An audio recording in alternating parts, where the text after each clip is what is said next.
So let's consider another application of Gauss's law with conductors.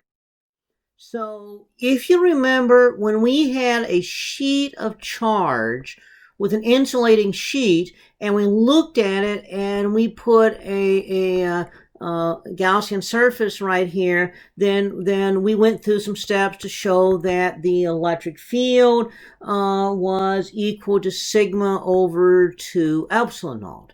And again, the way that works is that we have the electric field going straight up, straight down, so E times A is equal to enclosed charge over epsilon naught.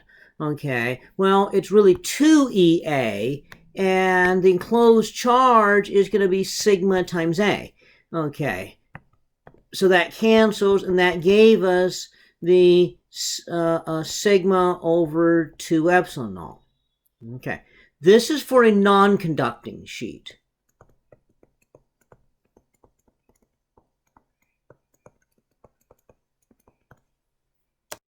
Now let's consider a conducting sheet.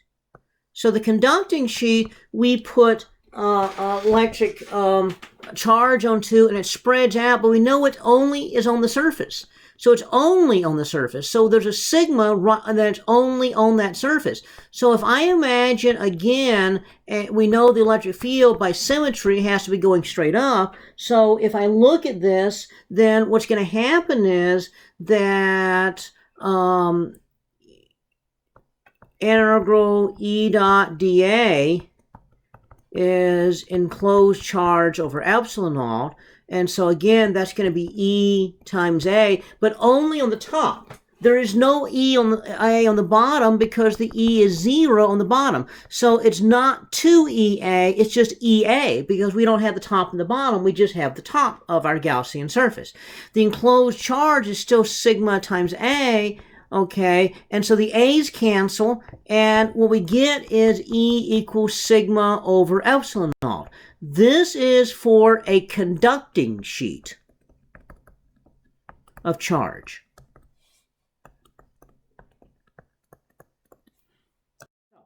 Reiterating, for a non-conducting sheet,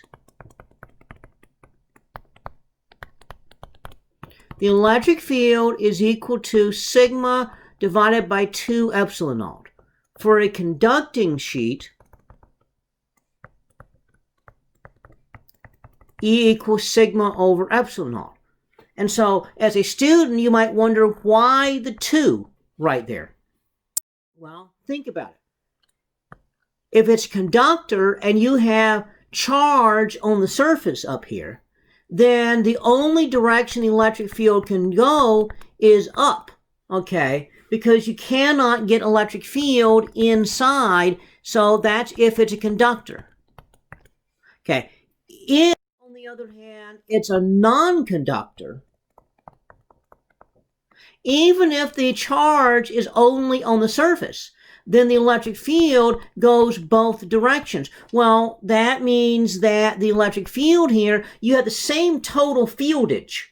You know, the flux, you know, the total has to be the same, Q over epsilon naught. Okay, so what that means is that if it's a conductor, these lines are up here, and so that's intensifying the field. Whereas if it's a non-conductor, then it's only it goes both ways. And so that is why the E is going to be sigma over 2 epsilon naught, because you have half the strength of the field up here because half the field goes down here. Whereas if it's a conductor, then all the stuff that was down here ends up back up there.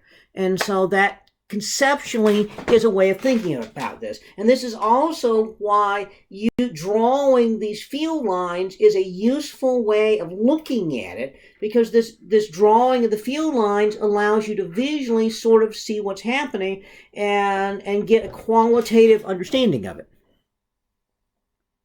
Now, the other interesting thing is, if we have any other conductor, so we have a spherical conductor, and I want to know what's the electric field near the surface of the sphere.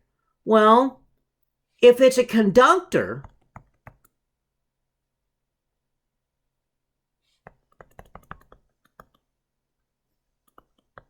that still holds.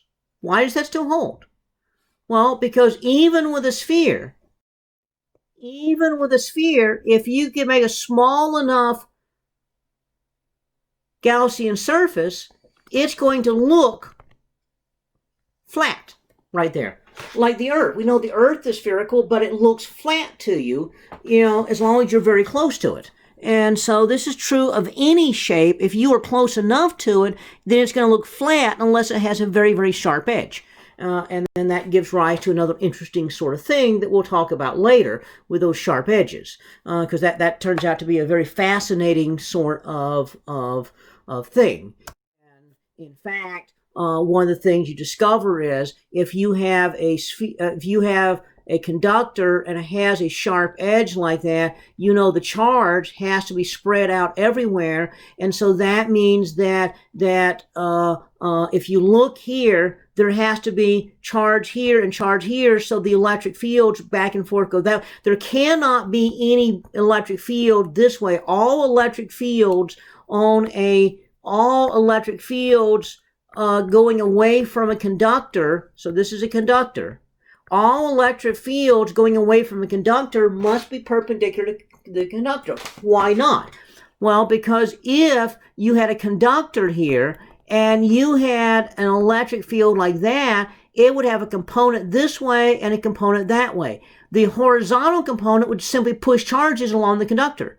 And so the charges would arrange themselves in such a way until the charges are arranged so that the electric field only points away. Since the charges cannot leave the conductor, then that means they quit moving. And so that is why this is the case. Well, that means that if you get very close to the point here, you have all this charge has to be balanced by a small piece of charge here, so that charge has to be much bigger than the other charge.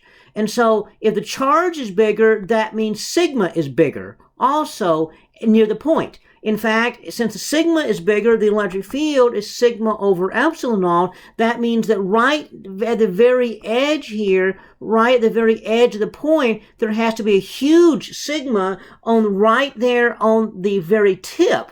And that means the electric field is huge at the tip of a point.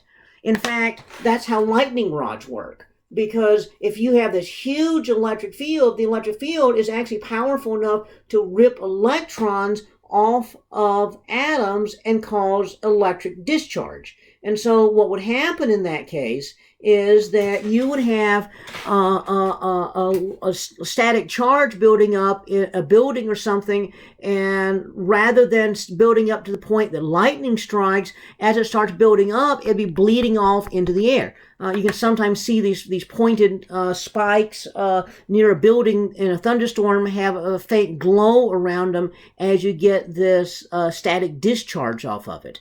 So that sometimes it's known as St. Elmo's fire. And so, and that is because of these spiked edges right there. So that means if you have a spiked point of something, it's going to tend to bleed off into the atmosphere, whereas a smooth surface doesn't.